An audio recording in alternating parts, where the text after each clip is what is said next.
Not all warriors are created equal. Some possess pure physical strength. Some dabble in the element of fire. But one knows where true power lies. Become a Void Knight and erase your enemies into the void.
Hello travelers, Boardman21 here, and today's build is the Erasing Strike Void Knight. With this we'll be running Lunge and Anomaly, both giving us a huge amount of crit, so that we'll have a 100% crit chance with Erasing Strike. And Erasing Strike is just going to erase everything. It's going to basically one-hit every mob and rare that you have. Again, against bosses, it's obviously not going to one hit, but it is going to do huge amounts of damage, and things that take more than one hit, you're going to have your Echo right behind you doing even more damage when it decides to copy you. So, let's go ahead and get into the skills. For skills, we're running Erasing Strike, Anomaly, Rive, Abyssal Echoes, and Lunge. For Erasing Strike, our main damaging skill, super mana intensive. It costs a total of 96 mana, but it does one hell of a lot of damage. We have 5 points in Merciful for that 75% more hit damage against damaged enemies. You can switch this and put the 5 points in Ruthless for more hit damage against full health enemies. However, for the most part, your biggest time that you're battling is against high health rares and high health bosses, so they're gonna more likely be damaged for longer of the fight. So I went with the 5 points in Merciful, but feel free to switch back and forth. And then below that we have 5 more points to get 50% more hit damage, 5 points in Obliteration for 100% more hit damage. This skyrockets the mana cost up, 3 points in Prophet's Onslaught for that 9% increased base crit chance, and 2 points in the crit multiplier for 50% more crit multiplier, and we have 100% crit with the skill, so this is very useful. For Anomaly gives us a bunch of benefits. It's going to give us more crit chance. It's also going to make the mob take a lot more void damage. We have 1 point in Void Touched and 1 point immediacy to instantly bring back and apply the effects of Anomaly. We have 1 point in Time Bubble, so that we now get a Time Bubble on cast, 4 points in Temporal Mastery to increase that Time Bubble's duration, 1 point so that we keep the effects of Time Bubble after it disappears for 2 seconds. This allows us to have 100% uptime of its bonus effects, 1 point in Time Lord so that the Time Bubble is now cast on us and stays with us as we move, 5 points in Decimation for that 150% increased critical strike chance. Then for the big damage boost, boost, we have 2 points in Exacerbate just to unlock Mark of Rot. We have 4 points in here so that after we cast it, our mobs that have been hit by it will take 100% increased void damage, and that's a more multiplier. So mobs that are hit by this will now take twice as much damage as they were before you had cast it. So if you're critting the training dummy for 50k and then you throw this on it, you'll crit for 100k afterwards. It's a huge boost. For Rive does good damage for us, especially the third strike, but mostly we're just using it to get our mana back because Erasing Strike is going to use all of it that you have. We have 3 points in Trampling a Hootzel, so that we have 30% more hit damage, 3 points in Insidious for that base void damage, 1 point in Gaze into the Abyss, so that you have 100% more void damage done by Rive, which is huge. 4 points in the Abyss Gazes back for the third strike to have 24 more flat void damage, 2 points in Rapacious Mind for that 12 mana gained on third strike as long as it hits an enemy, 1 point in Overwhelm for the third strike hit damage, 3 points in Outburst for third strike area, and 3 points in Brutality for more third strike hit damage.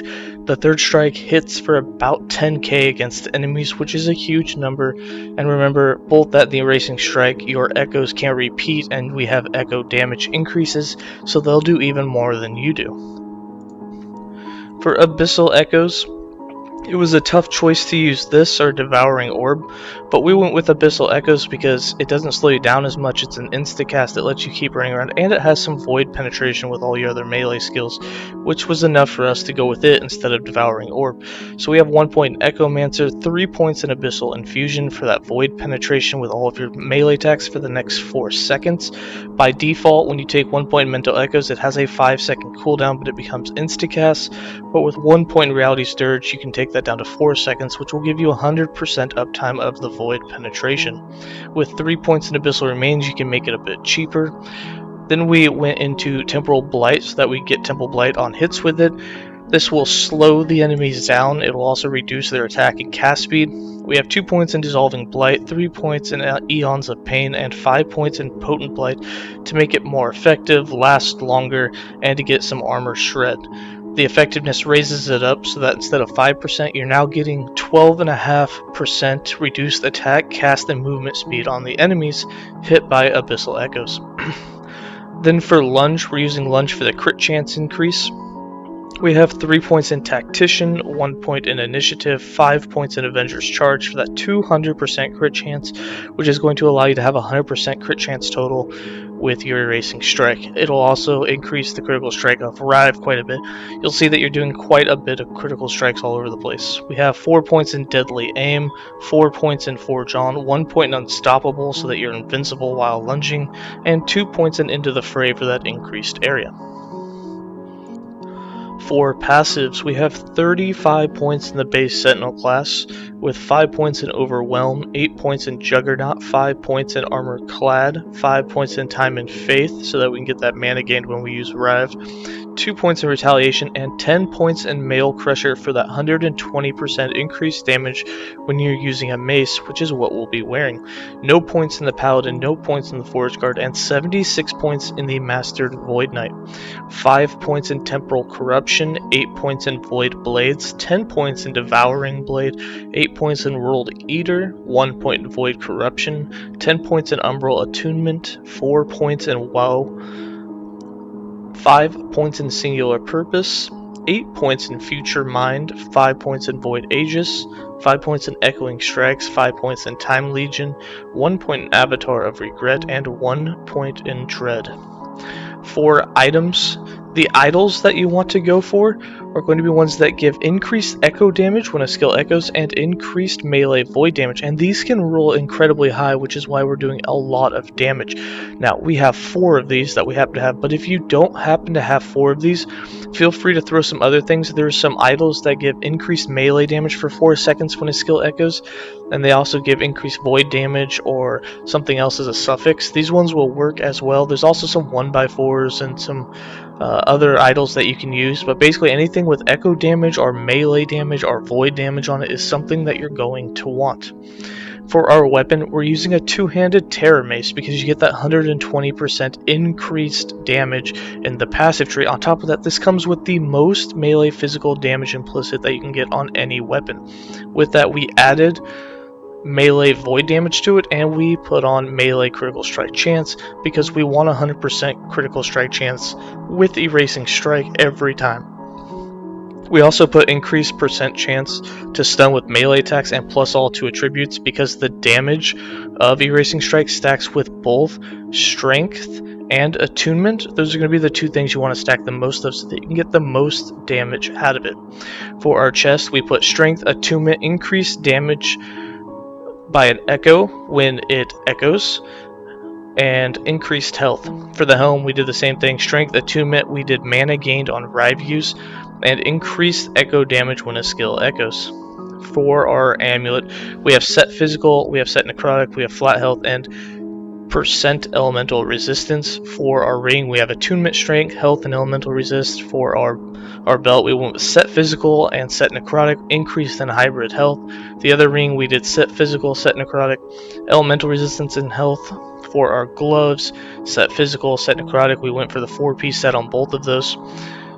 We have hybrid health and flat health. For the boots, we went with strength, attunement, increased movement speed, and hybrid health. And then for the relic, we went with the radiant one for the critical strike multiplier, strength, attunement, health, and mana. For our character sheet, you can see we're sitting at 30% armor. It will go up when you lunge, you get 100% increase. We're not running any dodge. We are capped on our resistances, so that's a good thing. We got over 60 attunement, almost 60 strength. We have quite a bit of life, although not a huge amount, but we do have some leech, so we'll be able to leech some of that void damage we do. But we have enough health that we can take a lot of hits. And then for our damages, as you can tell, they're between about 100 and 300. There's nothing super special about it. It's just going to be all of the more damages with the base flat damages that we got through Erasing Strike and with the Echoes that's going to allow it to do so much damage. So for the skill rotation and skill usage, what I like to do is I will put both Lunge and Abyssal Echoes on autocast, so I don't even have to think about them, I just know they're going to be used.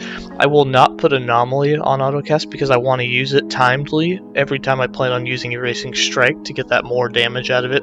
And then Rive I just use whenever I need mana. So we'll lunge in, we'll throw down Anomaly, we throw down our Erasing Strikes, and as you can see, massive damage being done, almost 300k damage. And then to get all of your mana back, just sit there and do some Rive.